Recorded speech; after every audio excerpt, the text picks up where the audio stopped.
सो है guys, welcome back to my to videos. तो इस वीडियो में दोस्तों डिस्कस करने वाले हैं यहाँ पर कुछ इंपॉर्टेंट कंपनीज को और उनसे रिलेटेड कुछ इंपॉर्टेंट अपडेट्स हैं जिसकी बात करेंगे इस वीडियो में। तो चलिए दोस्तों वीडियो की शुरुआत करते हैं। सबसे पहली कंपनी की बात करते हैं। पहली कंपनी का नाम है टाटा एल्क्सी लिमिटेड। बट इसको डिस्कस करने से पहले दोस्तों, अगर आपने अभी तक चैनल को सब्सक्राइब नहीं किया है तो चैनल को सब्सक्राइब करके बेल आइकन को प्रेस कर लो और टेलीग्राम चैनल को भी ज्वाइन कर लो, जिसका लिंक आपको डिस्क्रिप्शन में देखने को मिल जाएगा। और एक डिस्क्लेमर भी है, जो भी कंपनी से रिलेटेड न्यूज़ एंड अपडेट्स हम लोग कवर करेंगे वो सारी न्यूज़ एंड अपडेट सिर्फ और सिर्फ एजुकेशन पर्पस के लिए है, सीखने के लिए है। तो इसको किसी भी तरह का इन्वेस्टमेंट एडवाइस मत समझना, आप खुद से रिसर्च और एनालिसिस भी कर सकते हैं। तो चलिए दोस्तों वीडियो की शुरुआत करते हैं। सबसे पहले बात करते हैं टाटा एल्क्सी से रिलेटेड कुछ इंपॉर्टेंट न्यूज़ एंड अपडेट्स के बारे में। सो दोस्तों, अगर हम टाटा एल्क्सी की बात करें तो पिछले कुछ टाइम में ये कंपनी लगातार आपको वीक परफॉर्मेंस करती हुई दिखी है। अगर 52 वीक हाई से देखोगे तो गिरावट का नंबर करीब आपको 30% से भी ज़्यादा का देखने को मिलता है। और करंट वैल्यूएशंस को अगर फ्यूचर के ग्रोथ के हिसाब से कंपैरिजन करें तो मार्केट पेग रेशियो के हिसाब से ये कंपनी के करंट वैल्यूएशंस को महंगा बता रही है। 3.79 का पेग रेशियो है। और करेंटली अगर कंपनी के प्राइस टू अर्निंग मल्टीपल्स की बात करें तो वो हमें 50 का देखने को मिल रहा है। रिसेंट में कंपनी के जो अर्निंग्स हैं वो भी हमें गिरते हुए देखने को मिले हैं। इस वजह से कंपनी के वैल्यूएशन में एक शार्प जंप देखने को मिली है, जो कि पहले के टाइम पे 35 देखने को मिलता था और अभी 50 के आसपास आपको देखने को मिल रहा है। तो ये सारी चीज़ें मैं आपको इसलिए बता रहा हूँ क्योंकि पेग रेशो इसी वजह से कंपनी का एक से ऊपर जाता हुआ दिखा है, क्योंकि रिसेंट में कंपनी के वैल्यूएशंस काफ़ी तेज़ी से ऊपर गए हैं अर्निंग्स के ड्रॉप होने की वजह से। और देखो दोस्तों, पेग रेशो जनरली बोल सकते हैं कि मार्केट में जो उस कंपनी का ग्रोथ पोटेंशियल है उसको भी एनालिसिस करता है।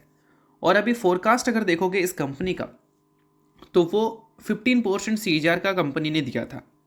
अगर हम बात करें एनुअली ग्रोथ का इस कंपनी के फोरकास्ट के बारे में तो वो 15% अर्निंग्स का कंपनी ने दिया था। और वही अगर हम बात करें पूरे इंडियन मार्केट के बारे में तो उसका जो फोरकास्ट है वो हमें 16.4% का देखने को मिल रहा है। तो पूरे ब्रॉडर मार्केट के कंपैरिजन में इस कंपनी के करंट ग्रोथ को अगर हम देखें, ग्रोथ गाइडेंस को अगर हम देखें तो हमें कम देखने को मिल रही है। जनरली क्या होता है कि मार्केट के कंपैरिजन में कंपनीज का जो ग्रोथ रेट होता है वो ज़्यादा बेटर होता है, बट ये कंपनी के साथ थोड़ा उल्टा हमें देखने को मिल रहा है। और इन्हीं सारी चीज़ों को देखते हुए ये कंपनी के जो पेग रेशो है वो फिलहाल 1 से ऊपर देखने को मिल रही है। और दोस्तों, अगर हम बात करें कंपनी के रिसेंट जो रेवेन्यू ग्रोथ देखने को मिले हैं वो हमें 9.8% से देखने को मिले हैं। और वही मार्केट का एवरेज रेवेन्यू ग्रोथ अगर देखोगे, मतलब मार्केट का ग्रोथ रेट, तो वो हमें 10.8% देखने को मिला है। तो एवरेज से भी अगर ये नंबर कम है तो ऑब्वियस ये बात है कि कोई कंपनी आउटस्टैंडिंग परफॉर्मेंस तो करती हुई दिखेगी नहीं। परफॉर्मेंस कुछ हमें ऐसा ही देखने को मिलेगा। तो गिरावट का कंप्लीट रीज़न आपको समझ आ चुका है। अब यहाँ पर मान लो कंपनी का ग्रोथ बेटर होता है तो फिर कंपनी की परफॉर्मेंस भी हमें बेटर होती हुई दिख सकती है। तो ये सारी चीज़ों को सिर्फ आपको एनालिसिस करना है, बाकी सभी चीज़ें सिर्फ एजुकेशन पर्पस के लिए, कोई रिकमेंडेशन इसको मत समझना। सो अब दोस्तों वीडियो में आगे बढ़ने से पहले बात कर लेते हैं एक सेबी रजिस्टर्ड टेलीग्राम चैनल के बारे में जिसका नाम है ट्रेडर बाजी। अब ये सेबी रजिस्टर्ड रिसर्च एनालिस्ट हैं जिनका रजिस्ट्रेशन नंबर आपको यहाँ पर देखने को मिलता है और इनको 8 साल से भी ज़्यादा का एक्सपीरियंस है ऑप्शन एंड स्विंग ट्रेडिंग में। साथ में 3000 से भी ज़्यादा लोगों को ऑलरेडी ये ट्रेन कर चुके हैं। तो इनके टेलीग्राम चैनल का जो लिंक है वो आपको डिस्क्रिप्शन में देखने को मिल जाएगा। लिंक के थ्रू जाकर जरूर इस चैनल को आप ज्वाइन कर लेना। ज्वाइन करने का सबसे बड़ा प्लस पॉइंट ये है कि काफ़ी सारी कंपनी के टेक्निकल्स को प्रॉपर एनालिसिस कर यहाँ अपडेट किया जाता है, जो कि अभी आपको यूट्यूब पे तो देखने को नहीं मिलता, जिसको आप यहाँ पर आकर ज़रूर चेकआउट कर सकते हैं। उसके अलावा दोस्तों, मार्केट से रिलेटेड जो समरी होती हैं वो सारी चीज़ें आपको यहाँ पर देखने को मिलती हैं। मार्केट से रिलेटेड जो इंपॉर्टेंट न्यूज़ एंड अपडेट्स होता है वो भी आपको यहाँ पर देखने को मिलता है। साथ में सेबी रजिस्टर्ड टेलीग्राम चैनल है तो इनके कॉल्स वगैरह भी दिखते हैं, जिसको भी चाहो तो आप चेकआउट कर सकते हो। तो लिंक डिस्क्रिप्शन में है, लिंक के थ्रू जाकर बिल्कुल फ्री ऑफ कॉस्ट आप इस टेलीग्राम चैनल को ज्वाइन कर सकते हैं। तो चलिए अब बात करते हैं अगली कंपनी के बारे में। अगली कंपनी का नाम है दोस्तों बीएससी लिमिटेड। दोस्तों, अगर हम बीएससी की बात करें तो आज के दिन बीएससी आपको काफ़ी ज़्यादा डिस्टर्ब होती हुई नजर आई थी। कंपनी में गिरावट देखने को मिला था, जिस कारण ये कंपनी आपको फोकस में भी देखने को मिल रही थी। अगर हम कंपनी के रेवेन्यू स्प्लिट को देखें तो 2025 में कंपनी ने जितना रेवेन्यू रिपोर्ट किया उसका 80% कंपनी ने सिक्योरिटी सर्विसेज वाले सेगमेंट से जनरेट किया। ठीक है। और इस सेगमेंट में एफएनओ के जो टर्नओवर्स होते हैं वो काफ़ी ज़्यादा मैटर करते हैं। जितना ज़्यादा टर्नओवर स्ट्रॉन्ग उतना ज़्यादा इस सेगमेंट से कंपनी को अच्छा रेवेन्यू मिलेगा। और अभी हाल ही में क्या हुआ है कि एंजल वन ने अपने नवंबर महीने का डेटा रिपोर्ट किया था। किस चीज़ का? यही बिजनेस का।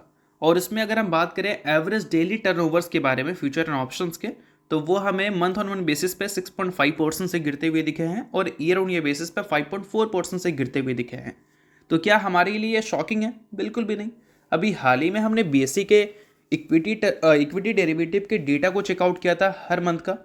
इसमें हमने देखा नवंबर महीने का जो एवरेज था पर डे का, वो अक्टूबर महीने के एवरेज से कम था, और इसी वजह से इनका जो एवरेज डेली टर्नओवर है एंजल वन का इस पर्टिकुलर सेगमेंट से, एफएनओ से, वो हमें मंथ ऑन बेसिस पे गिरता हुआ दिखा और ईयर ऑन ईयर बेसिस पे भी गिरता हुआ दिखा।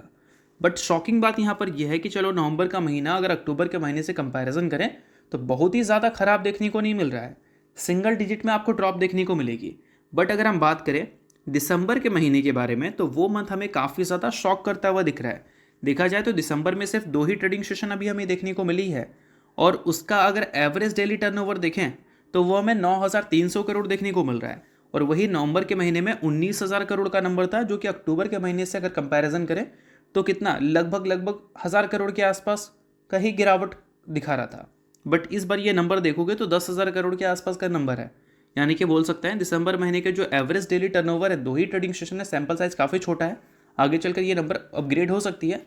बट एवरेज जो है इतना ज़्यादा खराब है कि हो सकता है कि एंजल वन दिसंबर के महीने में जो डेटा रिपोर्ट करे अपने बिजनेस का वो भी कुछ ऐसा ही रिपोर्ट करे। और बीएससी का अक्टूबर तो अच्छा गया बट नवंबर और दिसंबर खराब जाता है तो Q3 फिर कंपनी के बहुत अच्छे आने की पॉसिबिलिटीज़ कम हो जाएगा। इस चीज़ को समझो, और ये सारी चीज़ों को अगर आप समझ रहे हैं तो ये कंपनी के जो इक्विटी डेरिवेटिव के टर्नओवर्स के डेटा होते हैं उसको टाइम टू टाइम वॉच करो, जिससे आपको पता चलेगा कि आने वाले क्वार्टर्स में कंपनी कैसे अर्निंग्स रिपोर्ट कर सकती है। तो बेशक ये सारी चीज़ें इंपॉर्टेंट है, इस वजह से मैंने बताया है आपको, बट चीज़ें सिर्फ एजुकेशन पर्पज़ के लिए, इस चीज़ को भी ध्यान में रखना। तो अब दोस्तों बात करते हैं अगली कंपनी के बारे में। अगली कंपनी को अगर देखोगे तो वह है IDFC first bank limited.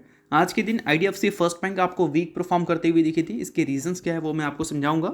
But अगर हम बात करें IDFC फर्स्ट बैंक से रिलेटेड रिसेंटली कुछ रिसर्च रिपोर्ट के बारे में, तो UBS की तरफ से एक रिसर्च रिपोर्ट पब्लिश हुआ था जिसमें इस कंपनी को थोड़ा डाउनग्रेड किया गया था। अब डाउनग्रेड किया गया था कंपनी के वैल्यूएशंस को देखते हुए और कंपनी के फ्यूचर अर्निंग्स ग्रोथ को देखते हुए। UBS ने जो एस्टिमेट लगाया था इस कंपनी के EPS ग्रोथ का 2026 के फाइनेंशियल ईयर में वो 8% का लगाया था और 27 में 5% का लगाया था। क्यों भाई? क्योंकि क्रेडिट कॉस्ट की अगर हम बात करें तो उनके हिसाब से इसमें लिमिटेड इम्प्रूवमेंट देखने को मिलेगी। क्यों ऐसा? क्योंकि अगर हम देखें कंपनी के वेटेज के बारे में, SME में, और बोल सकते हैं जो अनसिक्योर लोन होते हैं उसमें, तो वो कंपनी का काफ़ी ज़्यादा रिस्क इंक्रीज़ करता है, और इसी सारी चीज़ों की वजह से क्रेडिट कॉस्ट जो है वो इंक्रीज़ होने की ज़्यादा पॉसिबिलिटीज़ होती हैं, ना कि डिक्रीज़ होने की। तो ये सारी चीज़ों के बेसिस पे UBS की ऐसी कमेंट्री हमें IDFC फर्स्ट बैंक को लेकर देखने को मिली है। बट हाँ, इन सारी चीज़ों को ब्लाइंडली फॉलो मत करना, ये सारी चीज़ें सिर्फ एजुकेशन पर्पज़ के लिए होती हैं, ठीक है। अब बात करते हैं दोस्तों आज के दिन IDFC फर्स्ट बैंक में गिरावट क्यों देखने को मिला था। तो गिरावट का एक सबसे बड़ा रीज़न था RBI का MPC, जिसकी शुरुआत आज के दिन हमें देखने को मिली है और इसके आउटकम्स हमें 5 दिसंबर को आते हुए देखने को मिलेंगे। और इस वजह से जितने भी PSU है वो सभी थोड़े नर्वस होते हुए नजर आए हैं, और अप टू 3% की गिरावट PSU बैंक इंडेक्स में देखने को मिली है। IDFC first bank PSU bank की कैटेगरी में तो नहीं आती है, बट बैंकिंग सेक्टर में वॉलेटिलिटी की वजह से ये कंपनी आज के दिन आपको वीक परफॉर्म करती हुई दिखी है। और दोस्तों उम्मीद है कि इस बार हमें रेट कट्स देखने को मिल सकते हैं, और रेट कट्स अगर देखने को मिलते हैं तो बेशक उन सारी चीज़ों की वजह से IDFC फर्स्ट बैंक जो है वो डेफिनेटली खुश होगी, और आगे चलकर कंपनी के जो मार्जिन्स हैं, नेट इंटरेस्ट मार्जिन, उसमें इंप्रूवमेंट की भी पॉसिबिलिटीज़ आएगी, जिससे कंपनी के प्रॉफिट्स भी इंक्रीज़ हो सकते हैं। तो ये सारी चीज़ों को ज़रूर आप नोट डाउन कर सकते हैं। बात करते हैं अब अगली कंपनी के बारे में, जो कि केमिकल कंपनी है, जिसने दोस्तों रिकॉर्ड डेट फिक्स किया है किस चीज़ का? बोनस और स्प्लिट का। कौन सी कंपनी है भाई? तो नाम है दोस्तों कंपनी का भारत रसायन लिमिटेड। अगर हम बात करें बोनस की तो 1:1 की रेशियो में कंपनी ने रिसेंटली बोनस अनाउंसमेंट किया था। स्प्लिट के लिए कंपनी ने 1:2 के रेशियो में अप्रूवल दिया था।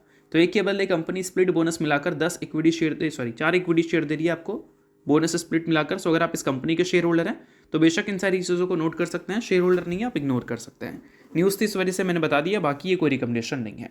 तो होप करता हूँ ये वीडियो आपको अच्छा लगा होगा। लाइक कीजिए, परिवार सब्सक्राइब कीजिए। वीडियो के लिए बहुत बहुत शुक्रिया।